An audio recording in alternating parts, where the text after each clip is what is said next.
One of the happiest moments for an author is when your book finally arrives after years of work on it. In this case, it's my new book, Lincoln Highway Companion, due out in spring 2009. I've spent about 3 years writing, editing, proofreading, designing it.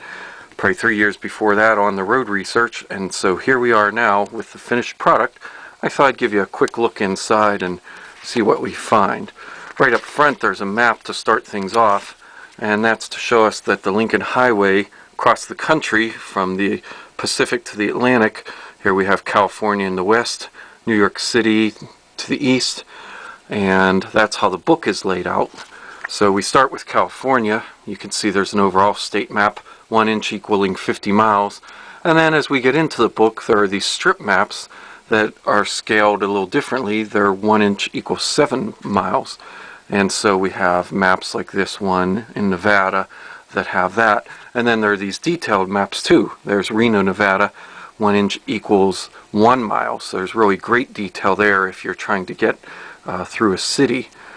So we have, as we go along, we've passed Nevada, Utah, here's Wyoming. Each of these chapters also has some must-see spots, so that when you're flipping through these maps, you'll see little squares on them. And for example, there's a few of them. They tell you the famous places that people like to stop at along the Lincoln Highway.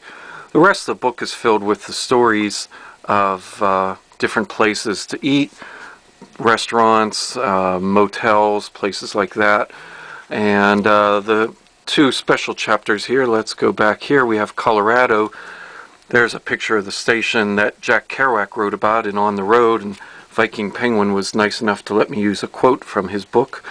And then also as we get through Iowa and into the east, Indiana, there's Ohio, the diner in Lisbon, Ohio, West Virginia, Pennsylvania. We also have the other edition, Lincoln Highway DC feeder, that wasn't on the official route, but was another of the officially sanctioned detours through a town, in this case Washington, D.C. And so the book ends up in New York, and then it ends with further resources, quick trip checklist, and the index. So that's the Lincoln Highway Companion. Hope it leads you on some fun road trips of your own.